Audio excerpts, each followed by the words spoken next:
Assalamu alaikum viewers and welcome back to my channel Study Law with Bushra.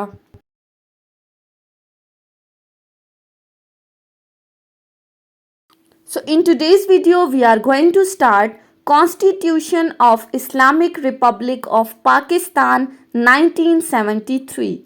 But before starting the discussion, I request you all to please subscribe to my channel and don't forget to press the bell icon for latest updates. Do share this video with your friends and don't forget to comment your feedback. So let's move towards the discussion. बहुत सारे लोगों की request के बाद हम ये subject start कर रहे हैं कॉन्स्टिट्यूशन ऑफ पाकिस्तान 1973, जिसमें हम डेली बेसिस पे एक आर्टिकल को डिटेल के साथ डिस्कस करेंगे, जो ना कि आपकी स्टडीज़ के लिए इम्पॉर्टेंट है बल्कि प्रैक्टिस पॉइंट ऑफ व्यू से भी आपके लिए बहुत ही ज़्यादा इम्पॉर्टेंट है। कॉन्स्टिट्यूशन ऑफ पाकिस्तान की इस वीडियो में हम उसके इंट्रोडक्शन और प्रीएम्बल को डिस्कस करेंगे। अब पहली बात ये आती है कि ये प्रीएम्बल बेसिकली है क्या। कोई भी एक्ट जो स्टार्ट होता है वो हमेशा प्रीएम्बल से स्टार्ट होता है। प्रीएम्बल क्या है?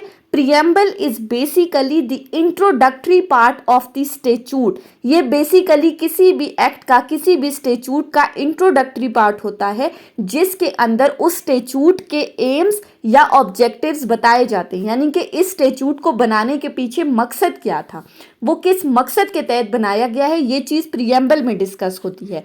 Preamble is basically those general principles on which the statute works. ये प्रीएम्बल जो कॉन्स्टिट्यूशन ऑफ पाकिस्तान का बनाया गया है, ये बेसिकली वो बुनियादी असूल बता रहा है जिनके तहत एक मुल्क को चलाया जाएगा। सबसे पहले आपको पता होना चाहिए कि ये जो कॉन्स्टिट्यूशन ऑफ पाकिस्तान 1973 है, ये पास कब हुआ था। Basically it was passed on 12 April 1973 in the parliament of the Pakistan. Parliament के अंदर ये पास किया गया था और उसके बाद इसकी इन्फोर्समेंट कब हुई थी, इसकी इम्प्लीमेंटेशन कब हुई थी? इट वाज इन्फोर्स्ड ऑन 14 अगस्त 1973। ये दो चीज़ें आपको पता होनी चाहिए कि कॉन्स्टिट्यूशन पास कब हुआ था और पास होने के बाद वो कितने अरसे के बाद इन्फोर्स कराया गया था। इसी तरह इस कॉन्स्टिट्यूशन ऑफ पाकिस्तान 1973 के अंदर हमारे पास बेसिकली 280 आर्टिकल्स हैं, जिनको हम रोज़ाना एक एक करके डिस्कस करेंगे। अब आ जाते हैं अपने मेन टॉपिक के ऊपर, जो कि है preamble of the constitution of Pakistan 1973। अगर आप लोगों के पास कॉन्स्टिट्यूशन की बुक है तो आप अपने सामने खोल कर रख सकते हैं। कॉन्स्टिट्यूशन का प्रीएम्बल बेसिकली क्या है? हमारा जो ऑब्जेक्टिव रेजोल्यूशन 1949 है, जो करारदादे मकासिद थी 1949 में जो पास की गई थी। अब ये करारदादे मकासिद क्या है, ये हमने ऑलरेडी एक वीडियो के अंदर डिस्कस किया है। मैं डिस्क्रिप्शन में उसका लिंक डाल दूंगी, अगर आपने वो वीडियो नहीं देखी तो आप उस लिंक के थ्रू देख सकते हैं। प्रीएम्बल बेसिकली क्या है? ऑब्जेक्टिव रेजोल्यूशन है, और ऑब्जेक्टिव रेजोल्यूशन हमें क्या बता रहा है कि मुल्क कैसा होगा। कोई भी आपसे पूछे कि पाकिस्तान के कॉन्स्टिट्यूशन का प्रीएम्बल क्या है, तो आप कहेंगे कि पाकिस्तान के कॉन्स्टिट्यूशन का प्रीएम्बल है ऑब्जेक्टिव रेजोल्यूशन। ये पाकिस्तान के तीनों कॉन्स्टिट्यूशंस का प्रीएम्बल है। स्टार्ट करते हैं। Number 1, whereas the sovereignty over the entire universe belongs to Almighty Allah alone, and the authority to be exercised by the people of Pakistan within the limits prescribed by him is a sacred trust। पहली चीज हमें sovereignty के बारे में बताया है। Sovereignty क्या है कि इक्तिदार आला का मालिक कौन है। आइन क्या कह रहा है कि इक्तिदार आला का मालिक कौन है? वो अल्लाह ताला है। और अल्लाह ताला के जो अहकामात हैं, जो हमें किसके जरिए मिल रहे हैं? हमें कुरान और सुन्ना के जरिए अल्लाह ताला अपने अहकामात बता रहा है, जिनके मुताबिक हमने अपनी जिंदगियों को गुजारना है। फिर फर्दर क्या है कि हम कौन हैं? हम खलीफा हैं। और ये मुल्क हमारे पास क्या है? ये मुल्क हमारे पास एक सेक्रेड ट्रस्ट है, यानी कि अल्लाह ताला की एक अमानत है।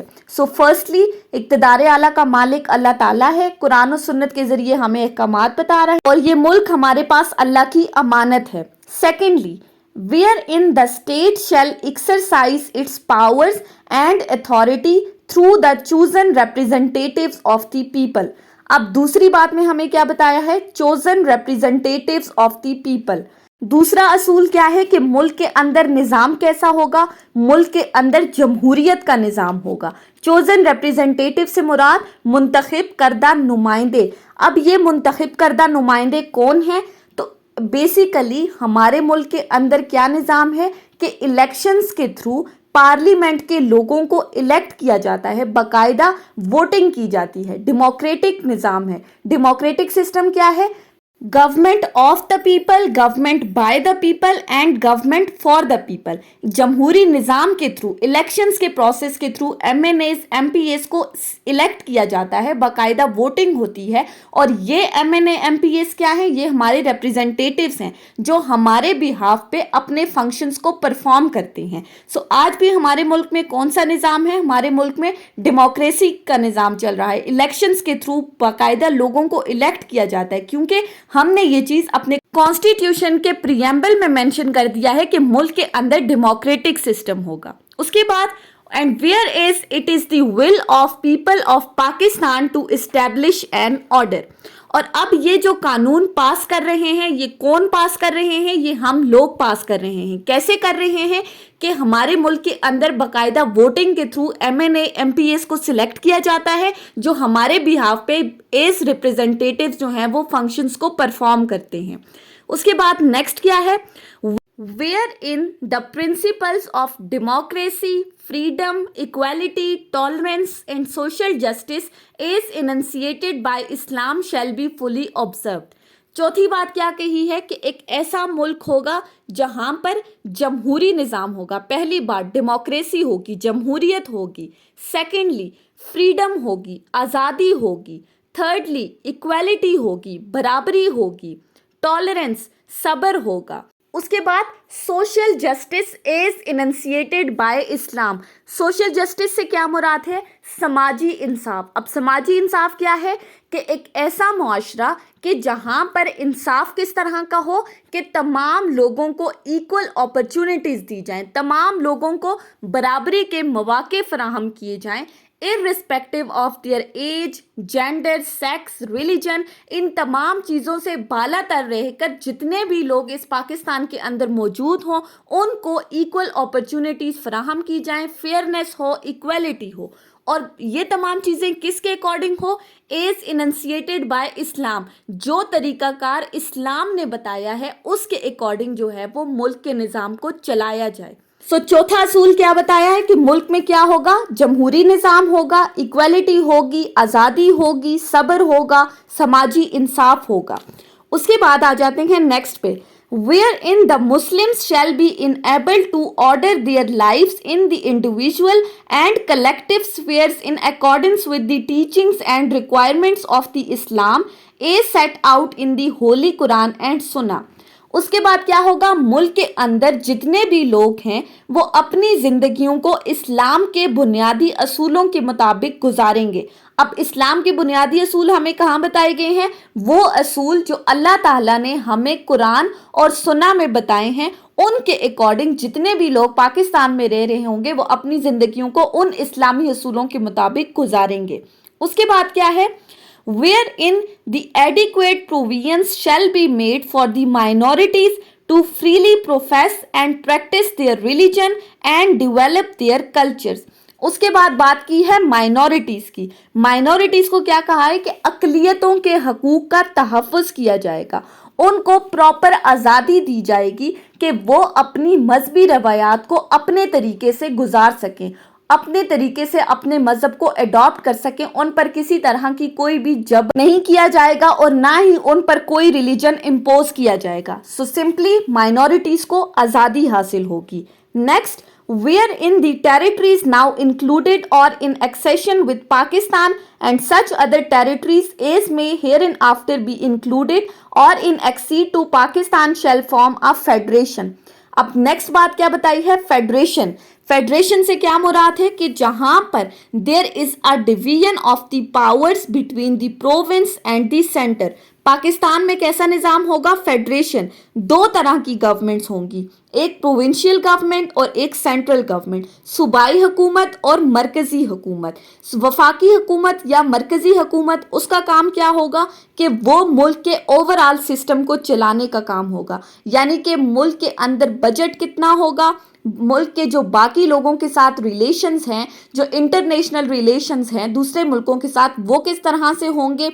इसी तरह मुल्क के जो डिफेंस का निज़ाम है वो किस तरह से होगा। और प्रोविंशियल गवर्नमेंट का क्या होगा कि वो अपने प्रोविंस के अंदर, अपने सूबे के अंदर ये देखेगी कि हेल्थ सिस्टम किस तरह से होगा, एजुकेशन सिस्टम किस तरह से होगा, वो अपने बजट को किस तरह से यूटिलाइज करके अपने प्रोविंस के अंदर रिफॉर्म्स करेंगी। सो बेसिकली मुल्क के अंदर फेडरल फॉर्म ऑफ गवर्नमेंट होगी, जहां पर डिवीजन ऑफ द पावर्स होंगी between the province and the centre. उसके बाद क्या बताया है? Wherein shall be guaranteed fundamental rights including equality of status, of opportunity and before law, social, economic and political justice and freedom of thought, expression, belief, faith, worship and association subject to the law and public morality. इसके अलावा एक ऐसा मुल्क होगा जहां पर लोगों को बुनियादी हकूक दिए जाएंगे, फंडामेंटल राइट्स। अब कौन कौन से बुनियादी हकूक जो आगे मेंशन किए गए हैं? Freedom of association, thought, expression, believe, जो आर्टिकल 8 से 28 में डिस्कस हुए हैं। हम वन बाय वन उनको डिटेल में डिस्कस करेंगे अपनी नेक्स्ट वीडियोस में। उसके बाद क्या है? Wherein adequate provisions shall be made to safeguard the legitimate interest of minorities and backward and depressed classes. उसके बाद क्या कहा है कि जो अकलियतों के जायज़ मफाद हैं, अकलियतों और बैकवर्ड क्लास के लोगों के जो जायज़ मफाद हैं उनका तहफ़्फ़ुज़ फराहम किया जाएगा। Next, wherein the independence of judiciary shall be fully secured, और एक ऐसा मुल्क होगा जहां पर अदलिया खुद मुख्तार होगी, अदलिया की खुद मुख्तारी का तहफ़्फ़ुज़ किया जाएगा। So that the people of Pakistan may prosper and attain their rightful and honored place amongst the nation of world and make their full contribution towards international peace and progress and happiness of the humanity. अब यहाँ पर कहा गया है कि ऊपर जितनी भी चीज़ें हमने डिस्कस की हैं कि एक मुल्क के अंदर ये चीज़ें होंगी, इन चीज़ों का तहफ़्फ़ुज़ किया जाएगा। ये क्यों किया जाएगा? ताकि पाकिस्तान के लोगों को पूरी दुनिया के अंदर बाकी अक़वाम के सामने अपना वो मकाम हासिल हो जाए जिसके वो अहल हैं, और ताकि वो इंटरनेशनल पीस एंड प्रोग्रेस में भी कंट्रीब्यूट कर सकें। Now therefore we the people of Pakistan, अब फर्दर आगे क्या बताया है कि अब हम पाकिस्तान के लोग cognizant of a responsibility before the Almighty Allah and man, अल्लाह ताला को हाजिर नाजिर जानकर और अवाम को हाजिर नाजिर जानकर, cognisant of the sacrifices made by the people in the cause of Pakistan, Pakistan को बनाने के लिए जो लोगों ने कुर्बानियां दी हैं उनको सामने रखते हुए, faithful to the declaration made by the founder of Pakistan, Qaid-e-Azam Muhammad Ali Jinnah, that Pakistan would be a democratic state based on the Islamic principles of social justice. कायद आज़म ने जो कहा था कि हम एक इस्लामी जमहूरिया पाकिस्तान बनाएंगे, उसकी रोशनी में dedicated to the preservation of democracy achieved by the unremitting struggle of the people against oppression and tyranny, inspired by the resolve to protect our national and political unity and solidarity by creating an egalitarian society through a new order, do hereby through our representatives in the National Assembly adopt, enact and give to ourselves this constitution. तो क्या कहा जा रहा है कि हम पाकिस्तान के लोग अल्लाह ताला और अवाम को हाजिर नाजिर जानकर, लोगों ने जितनी भी कुर्बानियां दी हैं इस पाकिस्तान को बनाने में उनको मद्देनजर रखकर, कायद आज़म ने जो कहा था कि इस्लामी जमहूरिया पाकिस्तान बनाएंगे, उसकी रोशनी में हम ये चीज़ डिसाइड कर रहे हैं कि जो हमारे लोगों ने कुर्बानियां दी हैं, जिन कुर्बानियों को देखकर ये पाकिस्तान हासिल किया है, जो ना भूलने वाली कुर्बानियां हैं, उसके तहत हम इसी जमहूरी निज़ाम के तहत अपने मुल्क को चलाएंगे और कौमी मफाहमत और यकजहती का तहफ़्फ़ुज़ करेंगे। और इसी के साथ फर्दर क्या कहा है कि अपने हम नेशनल असम्बली के जो नुमाइंदे हैं ان کے ذریعے اپنے اس کانسٹیٹیوشن کو اڈاپٹ کر رہے ہیں، یعنی کہ اپنا رہے ہیں، ان ایکٹ نافذ کر رہے ہیں اپنے لیے، اینڈ گیو ٹو اور سیلف، اور اپنے آپ کو یہ کانسٹیٹیوشن دے رہے ہیں جس کو ایک قانون کا درجہ دیا جائے گا۔ سو یہ تھی ہماری آج کی ڈسکشن کانسٹیٹیوشن آف پاکستان کے پریمبل کے اوپر، جس کو ہم نے ڈیٹیل میں ڈسکس کیا ہے کہ یہ وہ تمام باتیں ہیں جن کے تحت ایک ملک کے نظام کو چلایا جائے گا۔ اب آگے جو کانسٹیٹیوشن آف پاکستان ہے ان میں انہی چیزوں کو ڈیٹیل کے ساتھ بتایا گیا ہے۔ سو نیکسٹ ویڈیو میں ہم آرٹیکل 1 سے سٹارٹ کریں گے انشاءاللہ۔ سو آئی ہوپ کہ آپ کو یہ لیکچر سمجھ میں آیا ہوگا اگر آپ نے اس ویڈیو کو اٹینٹیولی سنا ہے تو۔